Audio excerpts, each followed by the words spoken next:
The saloon owner hired her to scare cowboys away, but they kept coming back. Mae Turner was carrying water from the well when her brother found her. "Mae." Tommy's voice came from behind. She did not turn, kept walking, buckets heavy in each hand. "Mae, stop." She set the buckets down and turned. Tommy stood in the road, hat in his hands, jaw bruised purple again. "Third time this month. You need to work at Jack's saloon." Mae froze. "The saloon?" Her voice was quiet. "Tommy, that is no place for a woman. You come home bleeding every night. Those men are dangerous. That is why you need to go." Tommy's eyes did not meet hers. "Jack says if I cannot handle the job, I am fired.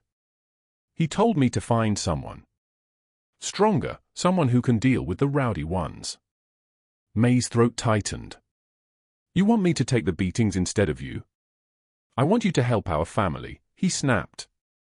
"We need money. Mama needs medicine. You have been turned away from every decent job. At least Jack is willing to give you a chance." She searched his face for guilt. Found only desperation. "Those men fight. They destroy things. What makes you think I can handle them when you cannot?" "Because you are stronger than I am," he said bitterly. "Always have been. Maybe they will think twice before crossing you." Before Mae could respond, their mother appeared on the road behind him. "Go, Mae," she said flatly. "Your brother needs this job. We need to eat. Mama, please. There must be another way. They already said no." Her mother's face was stone. "Every place turned you away. Too big. Too much trouble. This is the only offer you will get. Take it or we starve." Mae stood in the dust. Her family walking away. Her own mother sending her into danger because she was the last thing left to sacrifice. "When do I start?" Her voice was steady. "Tonight." Tommy handed her a folded apron. "Jack opens at sundown." He left. Mae stared at the rough, whiskey-stained cloth in her hands. No choice, nowhere else to go. That evening, as the sun bled red across the horizon, Mae Turner walked down the dusty main street toward Jack Brennan's saloon. Her heart pounded, her hands shook. She forced them still. The saloon loomed ahead, alive with noise. Shouting, glass shattering, laughter like thunder. Mae stopped at the door, listening. She almost turned back, but there was nowhere to go.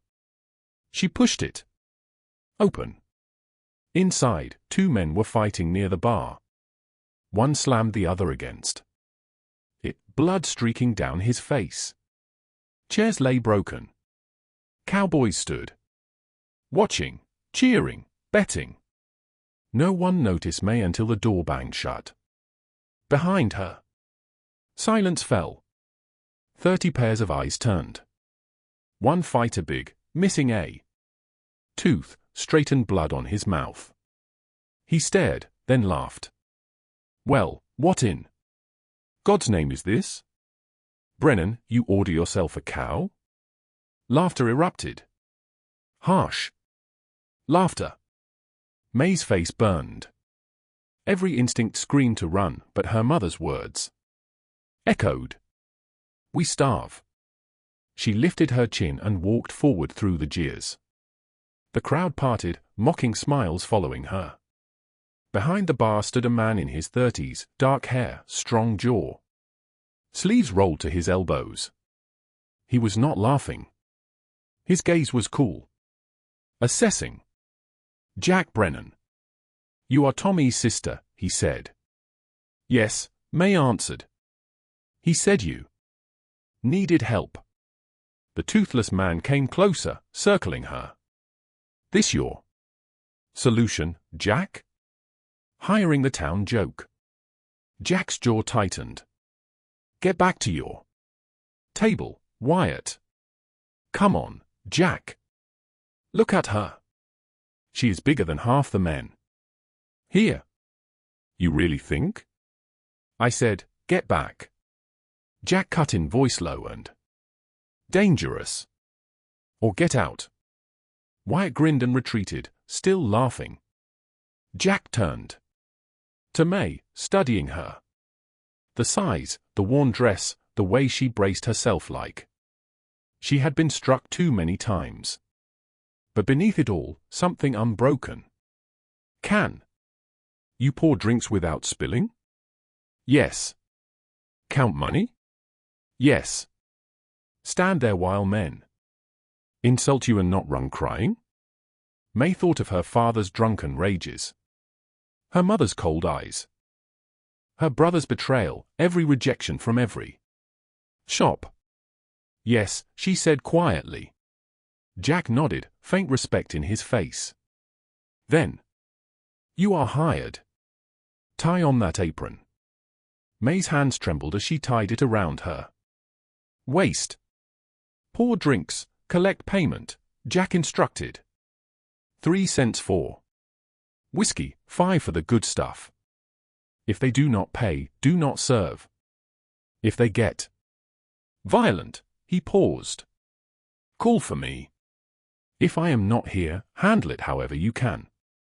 Mae swallowed. What if I cannot? Then you will. His tone was certain. I am not hiring you out of pity. I think you can survive this. Do not prove me wrong. Mae nodded, unable to speak. Jack turned to the room. This is Mae. She works here. Now. You want a drink? Ask nicely. You want trouble? Get out. Clear? A murmur of assent. Wyatt laughed from his table. This should be entertaining. Jack ignored him and looked at Mae one last time. First customers walking up. Show me I was right. Then he disappeared into the back room. Mae turned.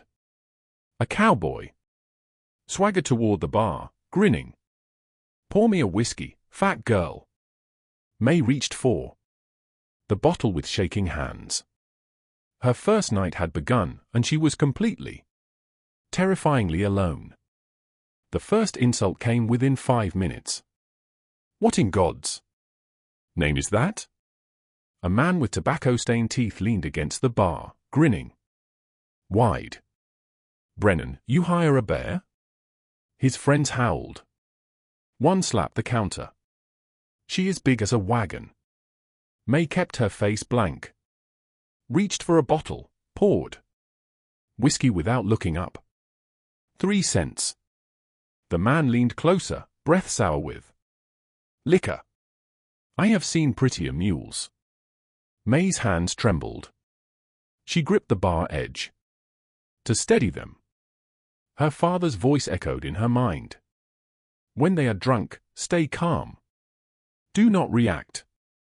Wait for the storm to pass. 3 cents, she repeated, voice steady. He threw the coins at her face. They hit her cheek, clattered to the floor. Laughter erupted. Mae bent down, picked up each coin slowly, straightened, met his eyes. Thank you. Her voice was ice. Something in her tone made his grin falter. He turned away, muttering. Mae exhaled slowly. 1 down, dozens more to go. The night stretched ahead like a nightmare. Drunken shouts, slamming doors, glass breaking. By the second night, the laughter turned meaner.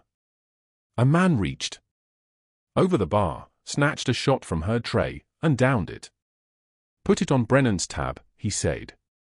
Mae leaned in. You pay or you leave thirsty. He smirked. You going to stop me? Mae met his eyes until the grin slipped from his face. Then she took the glass from his hand, turned it upside down, and let the last drop spill onto the floor. The room went quiet. He lunged across the counter, furious. But Jack appeared beside her like a shadow. "Out," he said. The man froze under Jack's stare, then spat on the floor and stormed out. Jack did not look at Mae, just said, "You did right," and went back to work. It was the closest thing to praise she had ever gotten. By the third night, they tested her differently. A drunk cowboy grabbed her wrist as she reached across the bar, twisting it hard. "You are awful. Uppity for someone so ugly." Pain shot up her arm. She remembered her father's grip, the same cruel strength. She twisted fast, broke his hold, caught his hand, and bent his fingers back until he gasped. "Let go of me again," she said. "Low, and I will break them." She released him. He stumbled back, cradling his hand, face red with shock and rage. The saloon went still. Mae's heart pounded. She waited for the blow. It did not come. Not then, but she saw the way they looked at her after. Half amusement, half warning. They remembered. By the end of the week, her arms ached from carrying bottles, her throat burned from smoke, and her ears rang with insults. She had seen knives pulled over debts, had ducked a flying mug that shattered against the wall behind her. Once two men started fighting with chairs and one of them crashed into her, sending her sprawling. She hit the floor hard, breath knocked out. Jack dragged them both out by the collar before they could hurt her worse. When she got up, glass stuck to her palms. Her knuckles bled. She finished her shift anyway. The fourth night, a man named Colt walked in. Mae knew the name. Tommy had come home with broken ribs twice because of him. Big, mean. The kind who smiled when others flinched. He walked straight to the bar, eyes fixed on her. "So, you are the one Brennan thinks can handle us." Mae poured whiskey. 3 cents. Colt smiled. Without warmth. "What if I do not pay?" "Then you do not drink." He leaned closer. "What if I take it anyway?" "Then you will regret it." Colt laughed, a sound that froze the room. He grabbed Mae by the front of her dress and yanked her across the bar. "You think you can stop me, fat girl?" Mae's mind went white with fear and fury. She grabbed the nearest bottle and swung. It shattered against his temple. He roared and lunged again, hand closing around her throat. Before she could choke, Jack was there.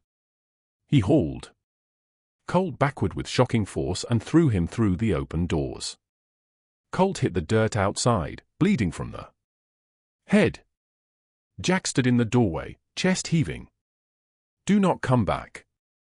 Colt spat. Blood glared, but he left. When Jack turned, Mae was sitting on the floor. Behind the bar, back pressed to the wood, shaking. He crossed to her and knelt. "Are you hurt?" Mae shook her head. Voice gone. Her throat burned where Colt had grabbed her. Jack's tone softened. "I will not let them hurt you. Not while you work for me. You understand?" Mae looked at him, eyes wet but defiant. No one had ever said that before. Jack offered his hand. She took it. He pulled her to her feet. "You are stronger than anyone I have hired," he said quietly. "But you do not have to fight alone." His jaw tightened. "I am here." Mae could only nod. Her voice would not come. Later that night, after closing, she sat on the back steps. Her arms ached, her throat throbbed, and her whole body felt like stone. The door creaked open behind her. Jack stepped out, lit a cigarette, and sat down beside her. He did not ask if she was okay, did not tell her to be tougher. They sat in silence under the stars. The night air was cool, the noise of the saloon finally gone. Mae stared at her hands. The skin across her knuckles was torn, her nails blackened from work. You should not have to fight like that, Jack said quietly. Then who would? She answered. Men like Colt only stop when someone hits back.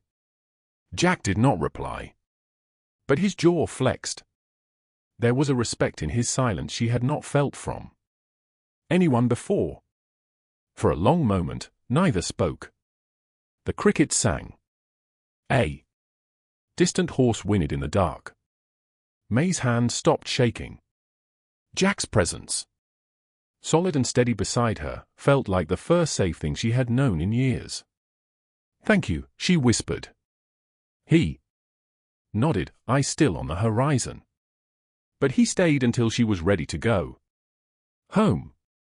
And for the first time since her father died, Mae did not feel completely alone. 2 weeks passed. Mae learned to read the Cowboys. Which ones were dangerous? Which ones were just lonely? How to deflect insults with silence? When to stand her ground, when to step back. The rowdy ones stopped coming. Word spread that Brennan's Saloon was not the place for trouble anymore. That big woman did not tolerate it. But something strange happened. The decent men kept coming back. They did not come to fight or drink themselves senseless. They came to talk to Mae. At first, she did not understand it. But slowly, she realized. These men had no one else who listened. No one who treated them like they mattered. Sometimes they told her stories of betrayal, of brothers they lost, of wives who stopped waiting. She listened without judgment, polishing glasses, her eyes steady and kind. One evening, a young cowboy named Ben stumbled through the door. Drunk wedding ring on his finger. Mae poured his whiskey, set it down. Ben reached for it with shaking hands. The door opened behind him. A woman stood there, thin, exhausted, holding a baby wrapped in a threadbare blanket. "Ben, please." Her voice broke. "Come home. We have no food. You spent the money." Ben did not turn around. "Leave me alone, Mary." The woman's face crumpled. The baby started crying. Mae looked at the woman, at the baby, and something inside her broke open. She saw herself 10 years old standing in a doorway watching her mother beg her father to stop drinking to come home to choose them. He never did. Mae reached across the bar, took the whiskey glass from Ben's hand. "No." Ben looked up blur-eyed. "What?" "I said no." Mae's voice was steady. "Your wife is standing there with your child. They are hungry and you want a drink. I will not help you do that." Ben's face flushed with anger. "You do not get to tell me what to do." "You are right. I do not."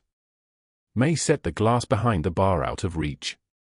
"But I will not pour whiskey for a man who chooses it over his family. Go home, Ben. Feed your child." Ben stood, fists clenched. For a moment, Mae thought he would strike her. Then his wife spoke. "Ben, please." Something in her voice broke through the fog. Ben looked at his wife, at the baby, his face crumpled. He walked to them, put his arms around his wife. She sobbed into his shoulder. They left together. The saloon was silent. Then an older cowboy at the back stood up. Weathered face, gray beard. He looked at Mae with something like recognition. You remind me of my daughter. His voice was rough. She deserved better than me, too. He set coins on the bar, tipped his hat, left. Without drinking. Another cowboy stepped forward. Younger, nervous. My name is Cole. I just wanted to say he hesitated. Thank you for caring. Most people do not. Mae's throat tightened. I am just doing my job. No. Cole shook his head. You are doing more than that. You treat us like we are worth something. Like we are not just dirt. Mae did not know what to say. Cole tipped his hat. Walked out. One by one, other cowboys approached. Not to drink, just to nod. To thank her. To be seen. When the last one left, Mae stood behind the bar, trembling with exhaustion and something close to hope. Jack emerged from the back room. He had watched the entire thing. He crossed to her. What you just did? I could not let him. Mae's voice broke. I could not watch him choose whiskey over his child. I know what that does. I lived it. Jack's expression softened. Your father? Mae nodded. Could not speak. Jack was quiet a long moment. Then carefully, my wife left me 3 years ago. Said I cared more about this saloon than I did about her. Maybe she was right. Maybe I did not know how to let anyone in. Mae looked at him, saw the loneliness in his eyes, the same ache she carried. Or maybe she said quietly. She did not understand what it meant to build something with your own hands, to fight for something you believe in. Jack stared at her. Something shifted in his expression. You see things other people miss, he said. Finally. Mae wiped her eyes. So do you. They stood together in the quiet saloon. Two wounded people who understood each other in ways no one else could. Outside, the wind rustled through the empty street. The lamps flickered low. Inside, something fragile and precious had begun to grow. Neither of them named it. Not yet, but they both felt it. The trouble came on a Thursday evening. Mae was wiping down tables when the saloon doors banged open. 5 women marched in, dressed in Sunday best, faces hard with righteous fury. Leading them was Mrs. Thornton, the minister's wife. Her cold eye swept the room. This ends tonight. Every cowboy went silent. Mae straightened slowly, rag still in her hands. Mrs. Thornton pointed at Mae like she was pointing at disease. That woman is a disgrace to this town. Unmarried. Working in a saloon with men. It is improper, indecent. We will not tolerate it any longer. Another woman stepped forward. Mrs. Fletcher. Her voice dripped venom. Our husbands spend their evenings here. Our sons come here. And she spat the word. She is corrupting them with her presence. Mae's hands clenched around the rag. She forced them to relax, stayed silent. Mrs. Thornton turned to Jack, who stood behind the bar. Mr. Brennan, you will fire her immediately or every decent family in this town will boycott your establishment. You will lose everything. Jack's jaw tightened. Mae has done nothing wrong. Her existence here is wrong. Mrs. Thornton's voice was steel. An unmarried woman working with men unchaperoned in a place of drink. It is scandalous. It makes our town look lawless. Fire her tonight. Before Jack could respond, the door opened again. Tommy walked in. Mae's heart dropped into her stomach. Her brother looked around the saloon, saw the gathered women, saw Mae standing there with the rag in her hands, face pale, his expression hardened. "Jack, fire my sister." The words fell like stones into water. Ripples of shock spread through the room. Mae could not breathe. Jack stared. "What did you say?" "You heard me." Tommy crossed his arms. His voice was cold. "Certain. Mae is my sister.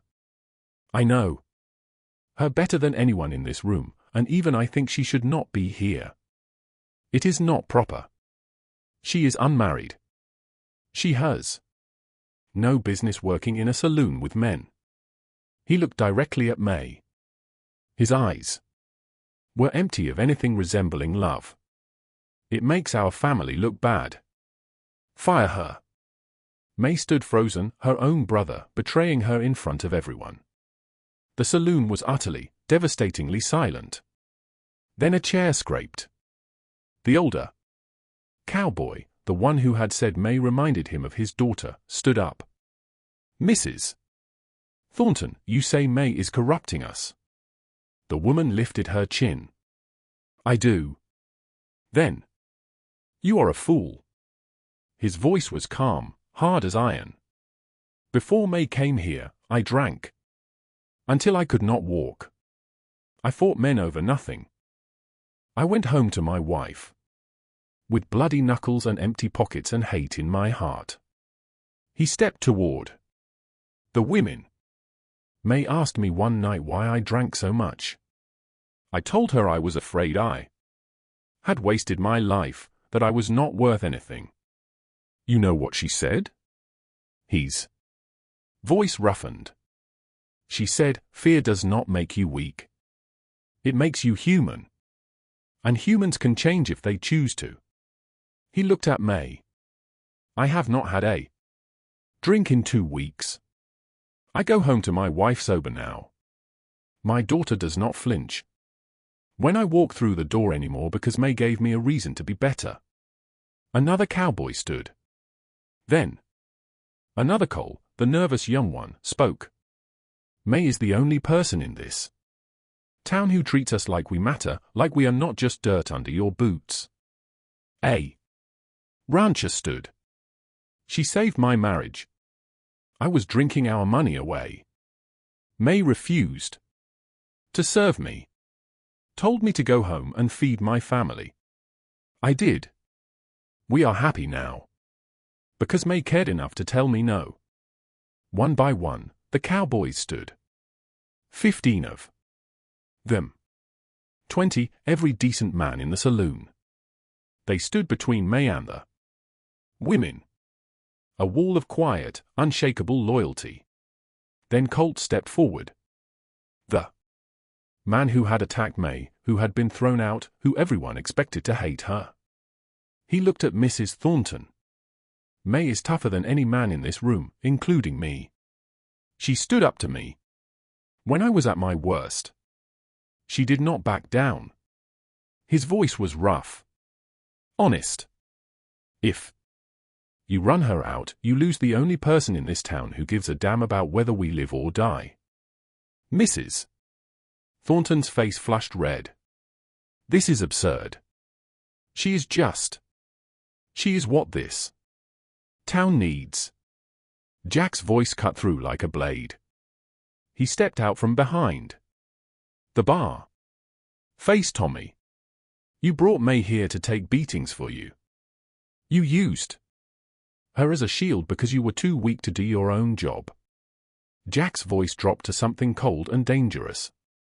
"And now you stand here and betray her to save your own reputation. You are a coward, Tommy. Get out."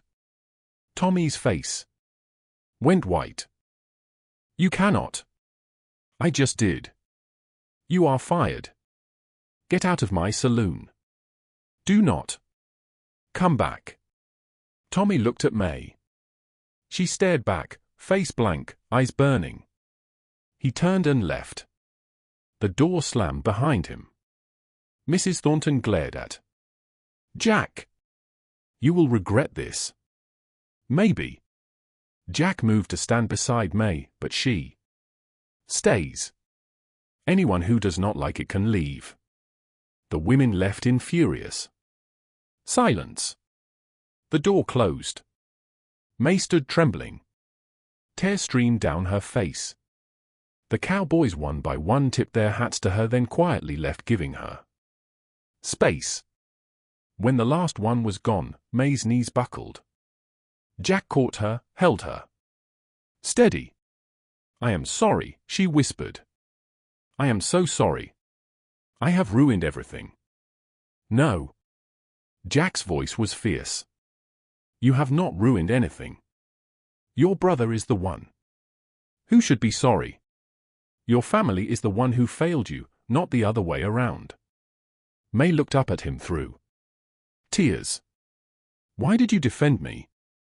You could lose your business. Jack looked at her, jaw tight, but said nothing.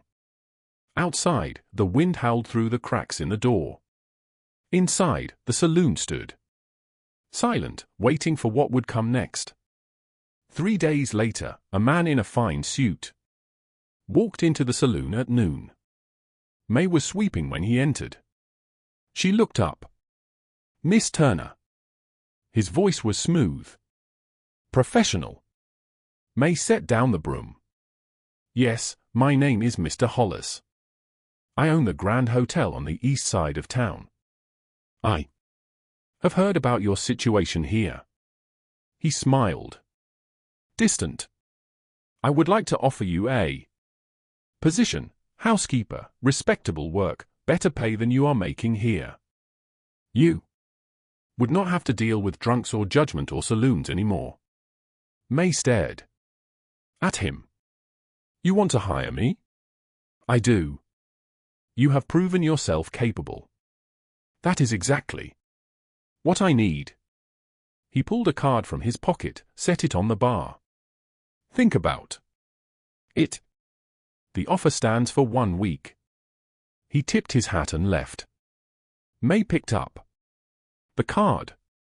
Read it slowly. Set it down. Better pay. Respectable work.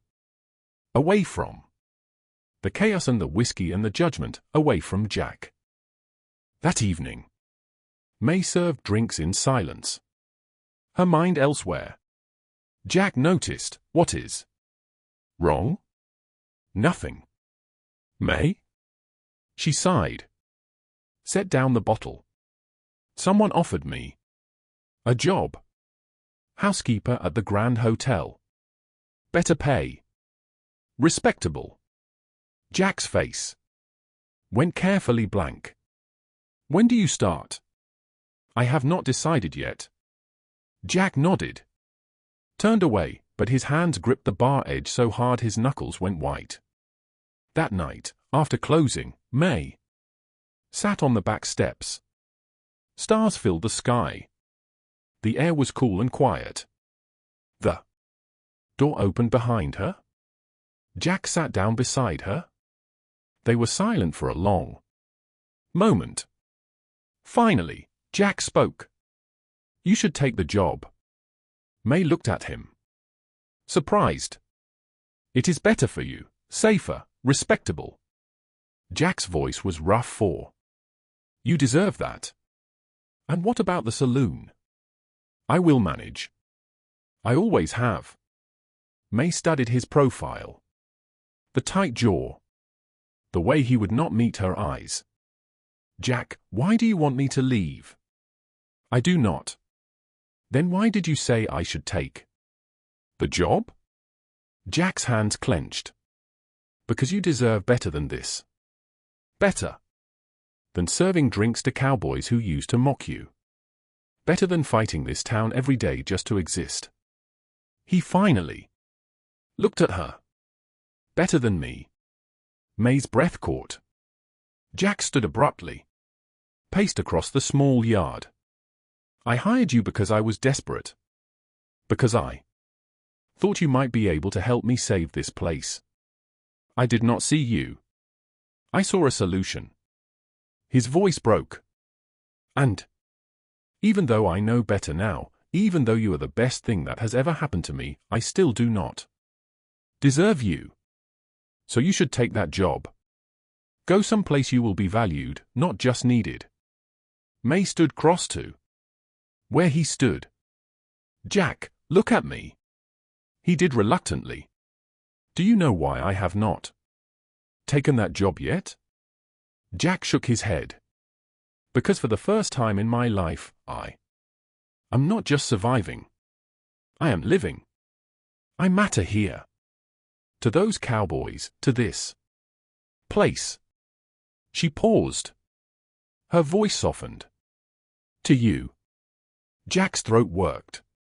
Mae. You hired me because you thought I could help. And I did. But you kept me because you saw who I really am. That matters. More to me than any respectable job ever could. Jack stared at her.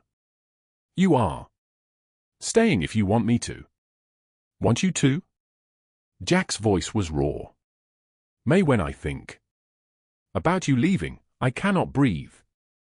When I imagine this place without you, it feels empty. Dead. He stepped closer. You are not just good for business. You are not just someone I hired. You are. He stopped, struggled. Then finally, you are everything. Mae's eyes filled with tears. You mean that? I do. Jack took her hands, held them carefully. I know I am not good at this, at saying what I feel. But Mae, I love you. And if you will stay, I will spend every day proving you made the right choice. Mae's tears spilled over. How? I want to make you a partner, equal owner. Your name on the sign beside mine. Because this place is as much yours as it is mine. You built this. You made it something worth saving. His voice was steady now. Certain. I do not want an employee. I want a partner. Someone who stands beside me as an equal. Mae looked at their joined hands. Then up at his face. Partner. Yes. Jack's eyes held hers. If you will have me. Mae smiled through her tears. Yes, Jack exhaled. Relief and joy flooded his face. He pulled her close, wrapped his arms around her. Mae pressed her face against his chest and felt for the first time in her life completely safe. Thank you, she whispered. For what? For seeing me. Jack's arms tightened. Thank you for staying. They stood together under the stars. Two people who had been thrown away by the world, who had found something precious in each other. The next morning, they stood outside the saloon together. A new sign hung above the door. Brennan and Turner's Saloon. Cole was the first to arrive. He stopped, stared at the sign, then broke into a wide grin. Well, I will be damned. Other cowboys arrived, saw the sign. One by one, they tipped their hats to Mae. Miss Turner, partner. Colt was the last to arrive. He stopped in front of Mae, looked at the sign, then at her. You earned it. His voice was gruff. Honest.